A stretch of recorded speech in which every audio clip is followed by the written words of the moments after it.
സംഖ്യാപുസ്തകം 10-ാം അധ്യായം. യഹോവ പിന്നെയും മോശയോട് അരുളി ചെയ്തത് എന്തെന്നാൽ, വെള്ളികൊണ്ട് 2 കാഹളം ഉണ്ടാക്കുക, അടുപ്പുപണിയായി അവയെ ഉണ്ടാക്കണം. അവ നിനക്ക് സഭയെ വിളിച്ചു കൂട്ടുവാനും പാളയത്തെ പുറപ്പെടുവിപ്പാനും ഉതകേണം. അവ ഊതുമ്പോൾ സഭ മുഴുവനും സമാഗമന കൂടാരത്തിൻ്റെ വാതിക്കൽ നിന്റെ അടുക്കൽ കൂടേണം. ഒരു കാഹളം മാത്രം ഊതിയാൽ ഇസ്രയേലിൻ്റെ സഹസ്രാധിപന്മാരായ പ്രഭുക്കന്മാർ നിന്റെ അടുക്കൽ കൂടേണം. ഗംഭീര ധ്വനി ഊതുമ്പോൾ കിഴക്കേ പാളയങ്ങൾ യാത്ര പുറപ്പെടേണം. 2-ാം പ്രാവശ്യം ഗംഭീര ധ്വനി ഊതുമ്പോൾ തെക്കേ പാളയങ്ങൾ യാത്ര പുറപ്പെടേണം. ഇങ്ങനെ ഇവരുടെ പുറപ്പാടുകൾക്കായി ഗംഭീര ധ്വനി ഊതേണം. സഭയെ കൂട്ടേണ്ടതിന് ഊതുമ്പോൾ ഗംഭീര ധ്വനി ഊതരുത്. അഹ്റോന്റെ പുത്രന്മാരായ പുരോഹിതന്മാർ ആകുന്നു കാഹളം ഊതേണ്ടത്. ഇത് നിങ്ങൾക്ക് തലമുറ തലമുറയായി എന്നേക്കുമുള്ള ചട്ടമായിരിക്കണം. നിങ്ങളുടെ ദേശത്ത് നിങ്ങളെ ഞെരുക്കുന്ന ശത്രുവിൻ്റെ നേരെ നിങ്ങൾ യുദ്ധത്തിന് പോകുമ്പോൾ ഗംഭീര ധ്വനിയായി കാഹളം ഊതേണം. എന്നാൽ നിങ്ങളുടെ ദൈവമായ യഹോവ നിങ്ങളെ ഓർത്ത് ശത്രുക്കളുടെ കയ്യിൽ നിന്ന് രക്ഷിക്കും. നിങ്ങളുടെ സന്തോഷ ദിവസങ്ങളിലും ഉത്സവങ്ങളിലും മാസാരംഭങ്ങളിലും നിങ്ങൾ ഹോമയാഗങ്ങളും സമാധാനയാഗങ്ങളും കഴിക്കുമ്പോൾ കാഹളം ഊതേണം. അവ നിങ്ങൾക്ക് ദൈവത്തിൻ്റെ സന്നിധിയിൽ ജ്ഞാപകമായിരിക്കും. യഹോവയായി ഞാൻ നിങ്ങളുടെ ദൈവമാകുന്നു. അനന്തരം 2-ാം സംവത്സരം 2-ാം മാസം 20-ാം തീയതി മേഘം സാക്ഷ്യനിവാസത്തിന്മേൽ നിന്ന് പൊങ്ങി. അപ്പോൾ ഇസ്രായേൽ മക്കൾ സീനായി മരുഭൂമിയിൽ നിന്ന് യാത്ര പുറപ്പെട്ടു. മേഘം പാറാൻ മരുഭൂമിയിൽ വന്നു നിന്നു. യഹോവ മോശ മുഖാന്തരം കൽപ്പിച്ചതുപോലെ അവർ ഇങ്ങനെ ആദ്യമായി യാത്ര പുറപ്പെട്ടു. യഹൂദ മക്കളുടെ കൊടിക്കീഴിലുള്ള പാളയം ഗണം ഗണമായി ആദ്യം പുറപ്പെട്ടു. അവരുടെ സേനാപതി അമ്മീനാദാബിൻ്റെ മകൻ നഹശോൻ. ഇസ്സാഖാർ മക്കളുടെ ഗോത്രത്തിൻ്റെ സേനാപതി സൂവാരിൻ്റെ മകൻ നെഥനയേൽ. സെബൂലൂൻ മക്കളുടെ ഗോത്രത്തിൻ്റെ സേനാപതി ഹേലോന്റെ മകൻ ഏലിയാബ്. അപ്പോൾ തിരുനിവാസം അഴിച്ച് താഴ്ത്തി. ഗേർഷോന്യരും മെരാര്യരും തിരുനിവാസം ചുമന്നുകൊണ്ട് പുറപ്പെട്ടു. പിന്നെ രൂബേന്റെ കൊടിക്കീഴിലുള്ള പാളയം ഗണഗണമായി പുറപ്പെട്ടു. അവരുടെ സേനാപതി ഷെദേയൂരിന്റെ മകൻ എലീസൂർ. ഷിമിയോൻ മക്കളുടെ ഗോത്രത്തിന്റെ സേനാപതി സൂരിഷദ്ധായിയുടെ മകൻ ശെലൂമിയേൽ. ഗാദ് മക്കളുടെ ഗോത്രത്തിന്റെ സേനാപതി ദെയൂവേലിന്റെ മകൻ എലിയാസാഫ്. അപ്പോൾ കെഹാത്യർ വിശുദ്ധ സാധനങ്ങൾ ചുമന്നുകൊണ്ട് പുറപ്പെട്ടു. ഇവർ എത്തുമ്പോഴേക്ക് തിരുനിവാസം നിവർത്തു കഴിയും. പിന്നെ എഫ്രയീം മക്കളുടെ കൊടിക്കീഴിലുള്ള പാളയം ഗണഗണമായി പുറപ്പെട്ടു. അവരുടെ സേനാപതി അമ്മീഹൂദിന്റെ മകൻ എലീഷാമ. മനശ്ശെ മക്കളുടെ ഗോത്രത്തിന്റെ സേനാപതി പെദാസൂരിന്റെ മകൻ ഗമലിയേൽ. ബെന്യാമീൻ മക്കളുടെ ഗോത്രത്തിന്റെ സേനാപതി ഗിദയോന്യരുടെ മകൻ അബീദാൻ. പിന്നെ അവരുടെ എല്ലാ പാളയങ്ങളിലും ഒടുവിലത്തേതായിരുന്ന ദാൻ മക്കളുടെ കൊടിക്കീഴിലുള്ള പാളയം ഗണഗണമായി പുറപ്പെട്ടു. അവരുടെ സേനാപതി അമ്മീഷദ്ധായിയുടെ മകനായ അഹിയേസർ. ആഷേർ മക്കളുടെ ഗോത്രത്തിന്റെ സേനാപതി ഒക്രാന്റെ മകൻ പഗിയേൽ. നഫ്താലി മക്കളുടെ ഗോത്രത്തിന്റെ സേനാപതി ഏനാന്റെ മകൻ അഹീര. ഇസ്രായേൽ മക്കൾ യാത്ര പുറപ്പെട്ടപ്പോൾ ഗണം ഗണമായുള്ള അവരുടെ യാത്ര ഇങ്ങനെയായിരുന്നു. പിന്നെ മോശ തൻ്റെ അമ്മായിയപ്പനായ രയൂവേൽ എന്ന മിദ്യാനിൻ്റെ മകനായ ഹോബാബിനോട്, നിങ്ങൾക്ക് ഞാൻ തരുമെന്ന് യഹോവ അരുളി ചെയ്ത ദേശത്തേക്ക് ഞങ്ങൾ യാത്ര ചെയ്യുന്നു. യഹോവ ഇസ്രായേലിന് നന്മ ചൊല്ലിയിരിക്കൊണ്ട് നീ ഞങ്ങളോട് കൂടെ വരിക, ഞങ്ങൾ നിനക്ക് നന്മ ചെയ്യും എന്ന് പറഞ്ഞു. അവൻ അവനോട്, ഞാൻ വരുന്നില്ല, എൻ്റെ സ്വദേശത്തേക്കും ചാർച്ചക്കാരുടെ അടുക്കിലേക്ക് ഞാൻ പോകുന്നു എന്ന് പറഞ്ഞു. അതിനവൻ, ഞങ്ങളെ വിട്ടു പോകരുതേ, മരുഭൂമിയിൽ ഞങ്ങൾ പാളയം ഇറങ്ങേണ്ടത് എങ്ങനെയെന്ന് നീ അറിയുന്നു. നീ ഞങ്ങൾക്ക് കണ്ണായിരിക്കും. ഞങ്ങളോട് കൂടെ പോന്നാൽ യഹോവ ഞങ്ങൾക്ക് ചെയ്യുന്ന നന്മ പോലെ തന്നെ ഞങ്ങൾ നിനക്കും നന്മ ചെയ്യും എന്ന് പറഞ്ഞു. അനന്തരം അവർ യഹോവയുടെ പർവ്വതം വിട്ട് 3 ദിവസത്തെ വഴി പോയി. യഹോവയുടെ നിയമപ്പെട്ടകം അവർക്ക് വിശ്രാമ സ്ഥലം അന്വേഷിക്കേണ്ടതിന് 3 ദിവസത്തെ വഴി മുമ്പോട്ട് പോയി. പാളയം പുറപ്പെട്ടപ്പോൾ യഹോവയുടെ മേഘം പകൽ സമയം അവർക്ക് മീതെയുണ്ടായിരുന്നു. പെട്ടകം പുറപ്പെടുമ്പോൾ മോശ, യഹോവേ എഴുന്നേൽക്കണമേ, നിന്റെ ശത്രുക്കൾ ചിതറുകയും നിന്നെ പകയ്ക്കുന്നവർ നിന്റെ മുമ്പിൽ നിന്ന് ഓടിപ്പോകുകയും ചെയ്യട്ടെ എന്ന് പറഞ്ഞു. അത് വിശ്രമിക്കുമ്പോൾ അവൻ, യഹോവേ, അനേകായിരമായ ഇസ്രായേലിന്റെ അടുക്കൽ മടങ്ങി വരണമേ എന്നു പറയും. സംഖ്യാപുസ്തകം 11-ാം അധ്യായം. അനന്തരം ജനം യഹോവയ്ക്ക് അനിഷ്ടം തോന്നുമാറ് പിറുപിറുത്തു. യഹോവ കേട്ടു, അവന്റെ കോപം ജ്വലിച്ചു. യഹോവയുടെ തീ അവരുടെ ഇടയിൽ കത്തി പാളയത്തിന്റെ അറ്റങ്ങളിലുള്ളവരെ ദഹിപ്പിച്ചു കളഞ്ഞു. ജനം മോശയോട് നിലവിളിച്ചു. മോശ യഹോവയോട് പ്രാർത്ഥിച്ചു. അപ്പോൾ തീ കെട്ടുപോയി.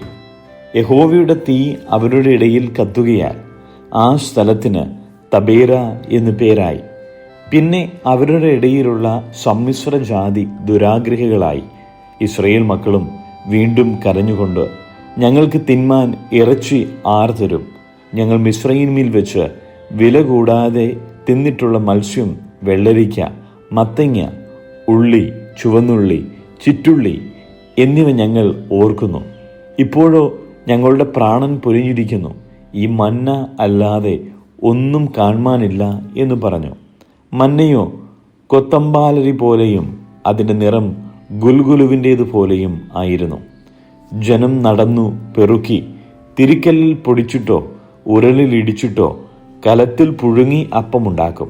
അതിൻ്റെ രുചി എണ്ണ ചേർത്തുണ്ടാക്കിയ ദോശ പോലെ ആയിരുന്നു. രാത്രി പാളയത്തിൽ മഞ്ഞു പൊഴിയുമ്പോൾ മന്ന പൊഴിയും.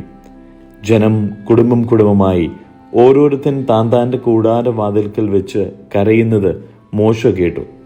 യഹോവയുടെ കോപം ഏറ്റവും ജ്വലിച്ചു. മോശയ്ക്കും അനിഷ്ടമായി. അപ്പോൾ മോശ യഹോവയോട് പറഞ്ഞത്, നീ അടിയനെ വലച്ചത് എന്ത്? നിനക്കെന്നോട് കൃപ തോന്നാതെ ഈ സർവ്വജനത്തിൻ്റെയും ഭാരം എൻ്റെ മേൽ വച്ചതെന്ത്? മുല കുടിക്കുന്ന കുഞ്ഞിനെ ഒരു ധാത്രി എടുക്കുന്നത് പോലെ ഞാൻ അവരെ നീ അവരുടെ പിതാക്കന്മാരോട് സത്യം ചെയ്ത ദേശത്തേക്ക് എൻ്റെ മാറത്തെടുത്തുകൊണ്ട് പോകണമെന്ന് എന്നോട് കൽപ്പിപ്പാൻ ഈ ജനത്തെയൊക്കെയും ഞാൻ ഗർഭം ധരിച്ചുവോ? ഞാൻ അവരെ പ്രസവിച്ചുവോ? ഈ ജനത്തിന് ഒക്കെയും കൊടുപ്പാൻ എനിക്ക് എവിടെ നിന്ന് ഇറച്ചു കിട്ടും? അവർ ഇതാ, ഞങ്ങൾക്ക് തിന്മാൻ ഇറച്ചു തരിക എന്നോട് പറഞ്ഞ് കരയുന്നു. ഏകനായി ഈ സർവ്വസഭയും വഹിപ്പാൻ എന്നെക്കൊണ്ട് കഴിയുന്നതല്ല.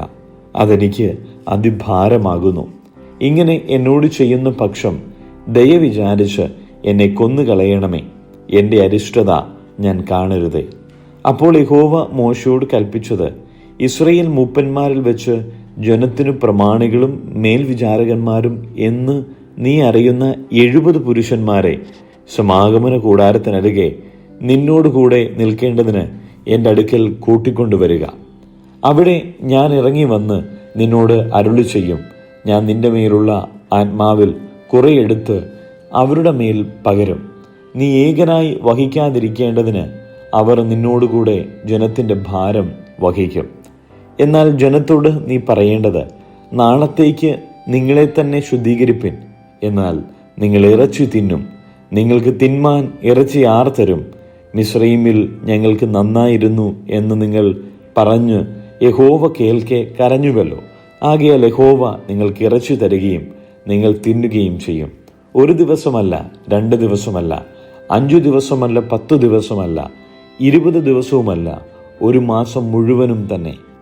അത് നിങ്ങളുടെ മൂക്കിൽ കൂടി പുറപ്പെട്ട് നിങ്ങൾ കോക്കാനം വരുവോളം നിങ്ങൾ തിന്നും.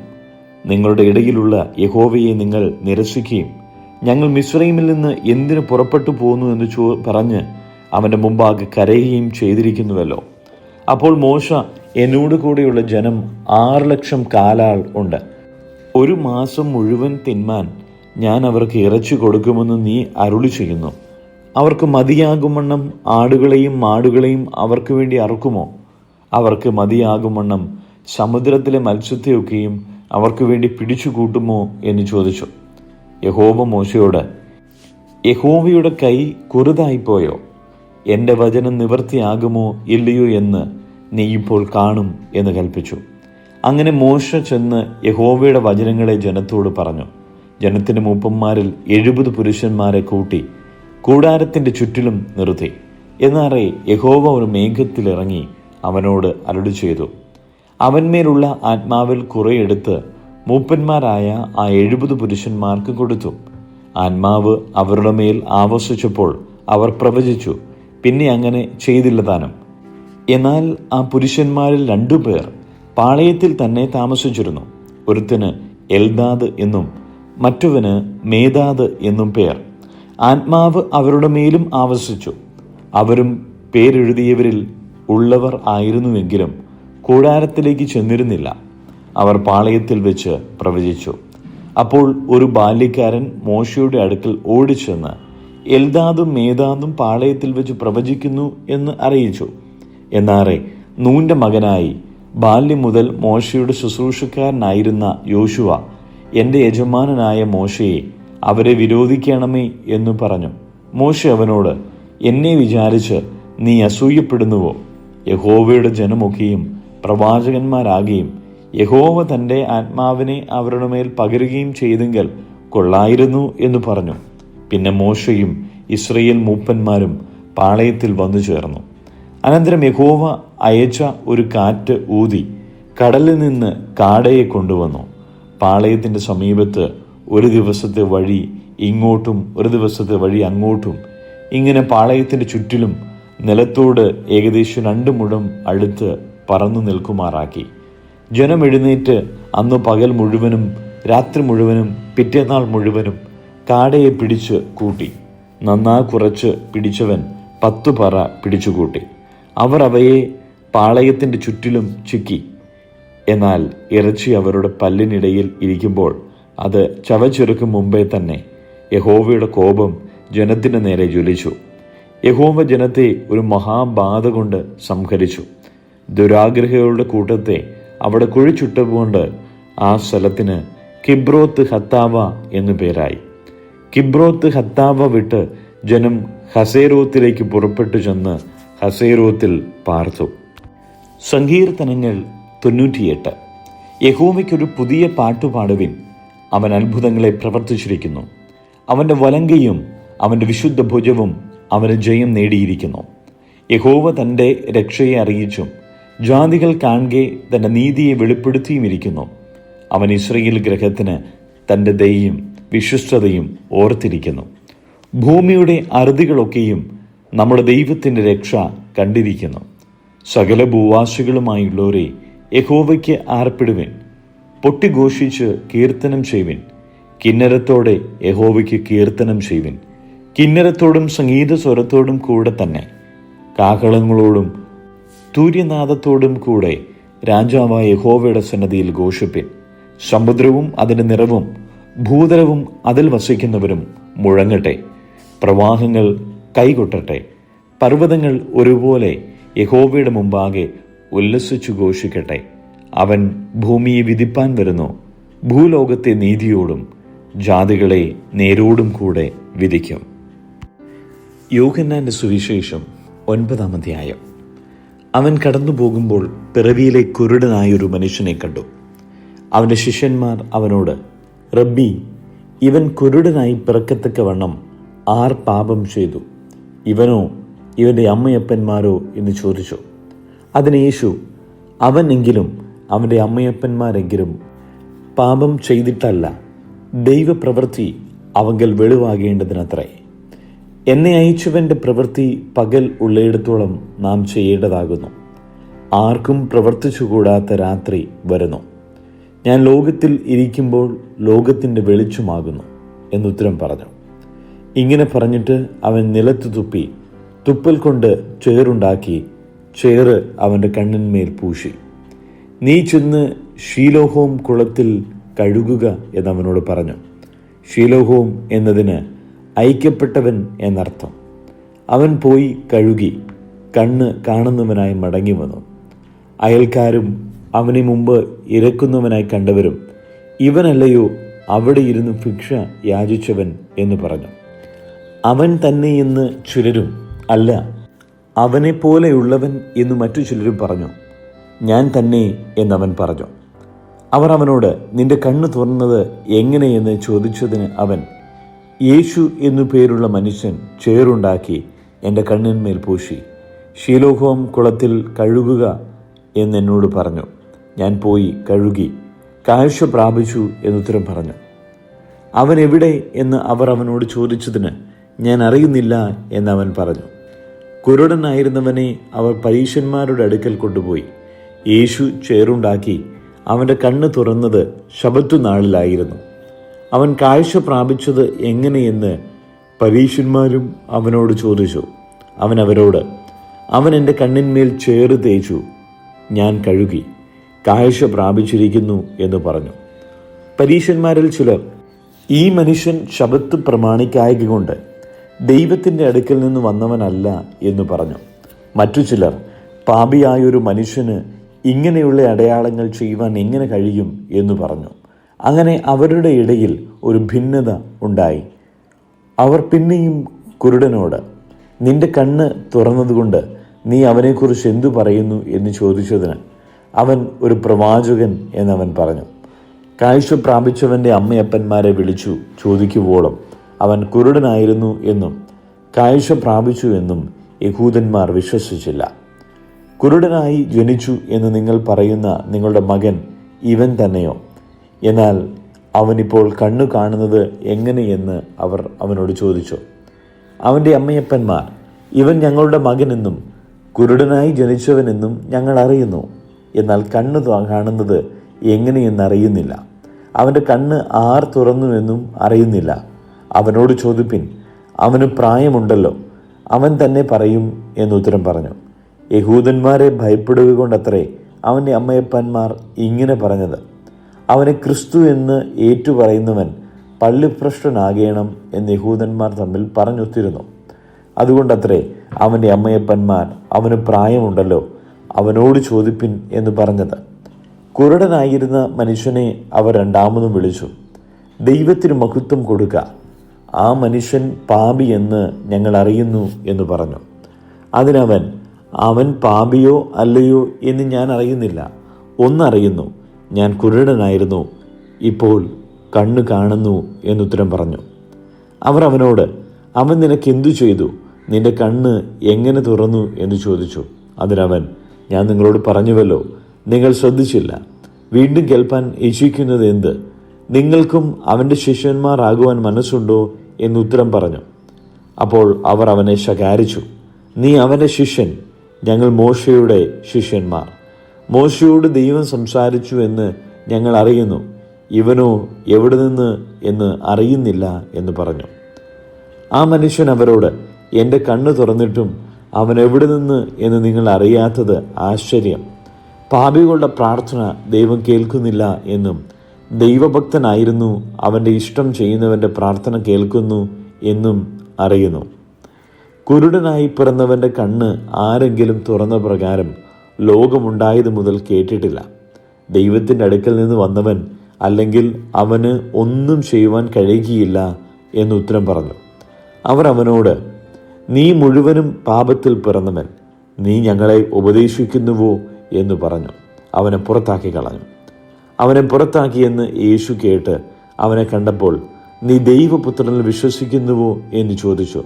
അതിനവൻ, യജമാനെ, അവൻ ആർ ആകുന്നു? ഞാൻ അവനിൽ വിശ്വസിക്കാം എന്നുത്തരം പറഞ്ഞു. യേശു അവനോട്, നീ അവനെ കണ്ടിട്ടുണ്ട്, നിന്നോട് സംസാരിക്കുന്നവൻ അവൻ തന്നെ എന്നു പറഞ്ഞു. ഉടനെ അവൻ, കർത്താവേ, ഞാൻ വിശ്വസിക്കുന്നു എന്നു പറഞ്ഞ് അവനെ നമസ്കരിച്ചു. കാണാത്തവർ കാൺമാനും കാണുന്നവർ കുരുടരാവാനും ഇങ്ങനെ ന്യായവിധിക്കായി ഞാൻ ഇഹലോകത്തിൽ വന്നു എന്ന് യേശു പറഞ്ഞു. അവനോട് കൂടെയുള്ള ചില പരീശന്മാർ ഇത് കേട്ടിട്ട്, ഞങ്ങളും കുരുടരോ എന്ന് ചോദിച്ചു. യേശു അവരോട്, നിങ്ങൾ കുരുടരായിരുന്നു എങ്കിൽ നിങ്ങൾക്ക് പാപമില്ലായിരുന്നു. എന്നാൽ ഞങ്ങൾ കാണുന്നു എന്ന് നിങ്ങൾ പറയുന്നത് കൊണ്ട് നിങ്ങളുടെ പാപം നിൽക്കുന്നു എന്ന് പറഞ്ഞു.